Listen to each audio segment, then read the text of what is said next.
Before you move on, can I answer that? Mary wants to say. Like with Diane's question, I really understand that, like, when you're confronted with pain that you feel is in you as a result of other people's free will choices, that often there's this triggered feeling of like, this is unjust, I didn't do anything and here it is in me. But my understanding from God is that, you know, God wants us to understand that the gift of our free will is very, very powerful, you know, and so even part of you recognizing there's pain in me that came from someone else's use of their free will is, or if you kind of, the problem is a lot of us get very unhumble about our pain, and so then we get stuck on it. We get stuck on that thing of like, oh, here I am at this pain and I don't want to feel it, and so it's somebody else's fault, and this is how this injustice feeling perpetuates itself.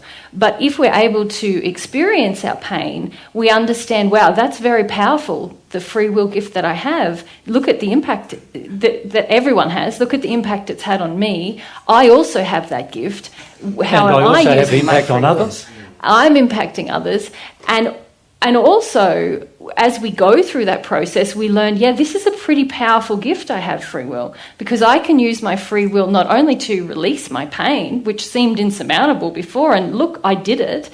So wow, this is a pretty powerful thing, but also I understand, what can I create with this free will? It must be pretty powerful. And every spirit who's even in the 6th sphere, the 7th sphere, even the 5th sphere, understands what I do with this will has a lot of impact on myself and the people around me. And God really wants us to learn that lesson. So even in the misuse of free will, which creates pain and suffering, if we're sensitive, if you think about it as a parent, if you're sensitive, you're going to recognize that and go, oh, wow, my free will is harming another person.